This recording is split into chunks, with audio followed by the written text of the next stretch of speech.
उसको एक रूह चीर देने वाली ठंड महसूस हुई।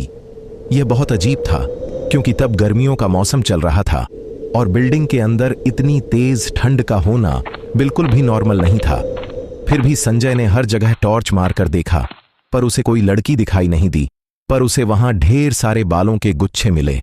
उसे समझ नहीं आ रहा था कि वह बालों के गुच्छे वहां कहां से आए। तभी उस बिल्डिंग के अंदर एक कोने से दो लाल आंखें उसे घूरती दिखी, लेकिन जब वह उसके पास गया तो वो अंधेरे में कहीं गायब हो गई। संजय ने पूरी बिल्डिंग छान मारी लेकिन उसे कुछ भी नहीं मिला, पर उसे हर वक्त वहां पर किसी की मौजूदगी महसूस हो रही थी। संजय उस लड़की को ढूंढता हुआ अब जीपी ब्लॉक के अगले हिस्से में घुस गया। दूसरी बिल्डिंग के पास जाते जाते उसे ऐसी बदबू आने लगी जैसे कोई जानवर वहां कई सालों से मरा पड़ा हो। फिर भी वह उस लड़की के बारे में सोचते हुए घर के उस हिस्से में घुसा, पर वहां उसे कोई भी नहीं दिखा।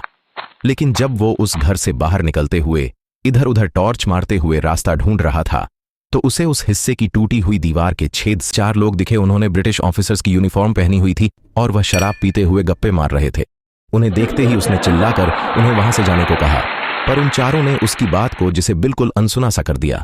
संजय को मालूम था कि अक्सर ऐसे शराबी ही पुरानी जगहों पर आकर हल्ला करते हैं, तो वह दूसरे हिस्से से भागकर तीसरे हिस्से के उसी फ्लोर पर चला गया जहां पर वह लोग बैठे थे। लेकिन वह जैसे ही वहां पहुंचा वहां पर उन चारों में से कोई नहीं था। तभी उस तीसरे हिस्से के ऊपर वाले फ्लोर से उन चारों लोगों की जोर जोर से हंसने की आवाज आई। संजय भागकर उस बिल्डिंग के सबसे ऊपर वाले फ्लोर पर गया जहां उसे वहीं 4 लड़के हंसते हुए मिले। उन चारों लड़कों को वहां देखकर संजय फिर से उन पर चिल्लाया और वह चारों शराब पीते पीते और जोर से हंसने लगे। जब संजय के कई बार कहने पर भी वह लोग वहां से नहीं गए तो संजय ने उनमें से एक को अपनी लाठी से मारा, पर वह लाठी उस लड़के के आर पार चली गई। वह चारों लड़के संजय की तरफ मुड़े और संजय ने देखा कि उन चारों के चेहरे बुरी तरह से गले हुए हैं और उन चारों की आंखें थीं ही नहीं। घबराया हुआ संजय वहां से भागा और वह लड़के बहुत ही डरावने तरीके से हंसने लगे। संजय वहां से भागता हुआ दूसरी तरफ से निकला। जब उसने जीपी ब्लॉक के पहले हिस्से के पास से एक लड़की को छत के ऊपर चढ़ते हुए देखा जो वहां रुककर अपने बालों को कंघी करने लगी और संजय को बहुत ही भयानक तरीके से देखने लगी। उसकी आंखों में वही लाल चमक थी जो कुछ समय पहले संजय ने अंधेरे में देखी थी। संजय को वह सब देखकर कुछ समझ नहीं आया और वह अपनी जान बचाने के लिए वहां से और तेजी से अपने क्वार्टर की तरफ भागा। लेकिन वह भागते भागते अचानक रुक गया क्योंकि उसके ठीक सामने एक और औरत खड़ी थी जिसने लाल साड़ी पहनी हुई थी। संजय को लगा कि ये वही लड़की है जिसे संजय की मां ने देखा था।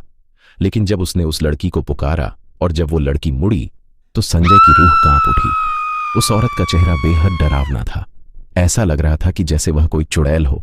संजय को देखते ही उस औरत ने उसे बहुत जोर से धक्का दिया जिसकी वजह से उसका सर पास पड़े पत्थर पर लगा। संजय को ऐसा लगा कि जैसे उस औरत का हाथ नहीं बल्कि कोई जलता हुआ लोहा था। संजय दर्द में बहुत जोर से चिल्लाया और कराते हुए संजय ने देखा कि वो लाल साड़ी वाली औरत हवा में उड़ती हुई जीपी ब्लॉक के अंदर जाते जाते कहीं गायब हो गई। उसकी मां संजय की चीख सुनकर उसके पास आई तो संजय बहुत बुरी तरह से डर से कांपता हुआ जीपी ब्लॉक की तरफ देख रहा था। तभी संजय ने अपने कान में एक औरत की आवाज सुनी जो जीपी ब्लॉक के अंदर से सिर्फ संजय को सुनाई दे रही थी और जो उसे कह रही थी, मैं हमेशा यहीं रहूंगी और अगर तू और तेरी मां यहां फिर से आए तो मैं तुम दोनों को जान से मार दूंगी। संजय की मां भी घबराई हुई उसे स्टाफ क्वार्टर के अंदर ले गई। तब उसकी मां ने देखा कि संजय की छाती पर किसी इंसान के हाथ के निशान थे। उस दिन के बाद संजय ने वो नौकरी हमेशा के लिए छोड़ दी। बाद में उसे पता चला कि जीबी ब्लॉक में पहले ब्रिटिश आर्मी की बिल्डिंग्स थीं और वहां पर अक्सर लोगों के साथ ऐसी ही चीजें हुई हैं।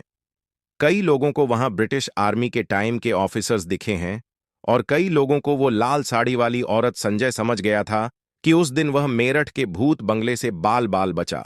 मेरठ जीपी ब्लॉक के बारे में कई अफवाह। नेक्स्ट पार्ट के लिए कमेंट एंड सब्सक्राइब करो।